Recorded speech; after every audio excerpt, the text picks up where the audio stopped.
8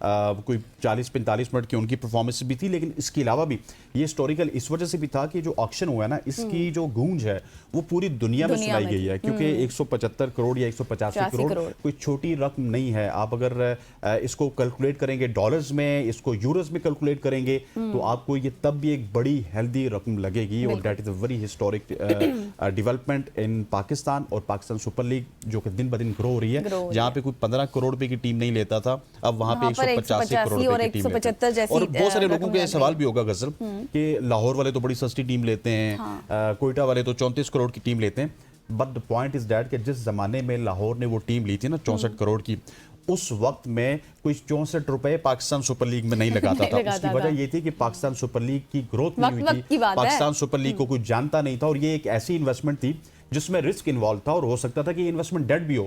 سو اس وقت سے وہ پھر پریویلیجز انجوائے کر رہے ہیں کہ آج وہ 64 کروڑ کی فرنچائز میں وہاں پہ بیٹھے ہوئے 67 کروڑ کی, اور جو آج لینے والے ہیں انہوں نے 185 کی لے لی. خیر اوورآل سب نے انجوائے کیا, اچھا بھی لگا, اور اب اس طرح سے ہمیں اچھے اچھے فیصلے ہوتے ہوئے بھی نظر آئیں گے. پاکستان اوورآل ہم دیکھیں تو گرو کر رہا ہے. ایک طرف خواجہ آصف صاحب کا بھی بیان ہے نا جہازوں کو لے کر کہ اب جہاز اتنے زیادہ بک رہے ہیں کہ ہمیں IMF کے پروگرام میں بھی جانے کی وہ ضرورت نہیں پڑے گی. ایک طرف PSL کے حوالے سے بھی اچھی خبریں آ رہی ہیں, خواجہ صاحب کے شہر کی ٹیم آ گئی سیالکوٹ, وہ ان کی سیالکوٹ کی ٹیم بھی آ گئی, تو اچھا آغاز ہو رہا ہے 2026 کا. اور ایک اور اچھی خبر, آپ نے اچھے آغاز کی بات کر دی, تو ایک اور اچھی خبر آپ کو دیتے چلیں کہ فیفا ورلڈ کپ 2034 سے ابھی قبل پاکستانی کمپنی ہے فارورڈ سپورٹ, جن کو سعودی عرب میں اپنا ہیڈ کوارٹر کھولنے کی اجازت مل چکی ہے, کولیبریشن ہو چکی ہے, اور پاکستان اور سعودی عرب کے درمیان تجارتی تعلقات کو مزید مضبوط بنائے جانے کی جانب یہ ایک بہت اہم پیشرفت سمجھی جا رہی ہے.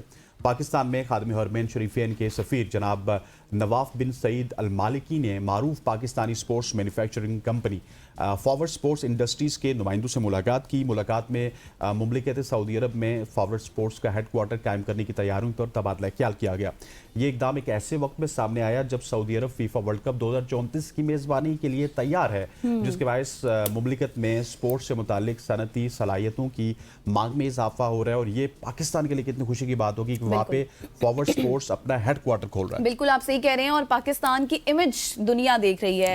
اور بس میں اتنا ہی کہوں گی کہ ان ساری خبروں کے بعد آپ خود دیکھ لیں, آپ خود ریلیٹ کر لیں کہ پہلے پاکستان کو کس طرح سے پورٹری کیا جاتا تھا, یا پاکستان کس طرح سے پاکستان کی حالات بدل گئے, جذبات بدل گئے, اور سب کچھ بدل گیا ایک انڈیا کی جنگ کے بعد. بالکل جنگ ہوئی, چند طیارے ہم نے گرائے, اور اس کے بعد آپ دیکھ دنیا نے دیکھا کہ پاکستان میں کتنی صلاحیت ہے. بالکل آپ صحیح کہہ رہے ہیں. آگے بڑھتے ہیں, اور اچھی اچھی خبریں تو آپ کو دی, لیکن اب تھوڑی سی حیران کن خبریں بھی آپ کو دے دیتے ہیں. وہ یہ ہے اسلام آباد سے ریلیٹڈ کہ کیا اسلام آباد آپ کو لگتا ہے کہ واقعی سرسبز ہو رہا ہے, یا پھر سبز رنگ کے چند سیٹلائٹ گراف سرکاری نااہلی پر پردہ ڈالنے کے لیے استعمال ہو رہے ہیں؟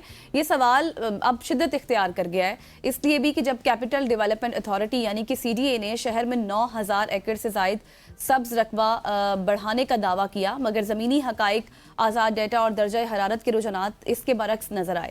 CDA کا موقف ہے کہ جنوری 2023 سے دسمبر 2025 کے دوران اسلام آباد کے سبز رقبے میں نمایاں اضافہ ہوا, اور اس دعوے کی بنیاد NDVI ڈیٹا کو بنایا گیا. ادارے کے مطابق مارگلہ کی پہاڑیوں میں سبزہ بڑھنے سے شہری علاقوں میں ہونے والی درختوں کی کٹائی کا اثر زائل ہو گیا. تاہم ماہرین نے یہ بات کی, اور یہ ایکسپرٹس کہتے ہیں کہ یہی وہ مقام ہے جہاں سرکاری بیانیہ کمزور پڑ جاتا ہے. ماہرین یہ بھی واضح کرتے ہیں کہ NDVI دراصل صرف سبز رنگ یا سبزہ ناپنے کا ایک عددی پیمانہ ہے, نہ کہ درختوں کی اصل تعداد, ان کی عمر یا پھر ان کی ماحولیاتی فوائد کا درست عکاسی کرے. گھاس ہوں, جھاڑیاں ہوں, پھر موسمی پودے ہوں, یا بارشوں کے بعد اگنے والی نباتات بھی سیٹلائٹ تصویر میں سبز دکھائی دیتی ہے, مگر یہ بالغ درختوں جیسی ٹھنڈک یا پھر سایہ کاربن جذب کرنے کی صلاحیت اور شہری ماحول کو تحفظ فراہم نہیں کرتی. ماحولیاتی ماہرین نے یہ بھی کہا کہ شجرکاری مہمات کا حوالہ دے کر کہ بالغ درختوں کی کٹائی کو نظر انداز کرنا ایک خطرناک سوچ ہے. ایک مکمل درخت کو شہری ماحول میں مؤثر کردار ادا کرنے میں کئی دہائیاں لگتی ہیں, اور اس دوران شہر شدید گرمی, فضائی آلودگی, سیلابی پانی کے دباؤ اور صحت سے متعلق مسائل کا سامنا کرتا ہے, جن کا بوجھ براہ راست شہری آبادی پر پڑتا ہے. NDVI نے سرکاری دعووں کے برعکس گلوبل فارسٹ واچ کا ڈیٹا نہایت واضح اور تشویشناک جو رپورٹ ہے وہ سامنے آئی.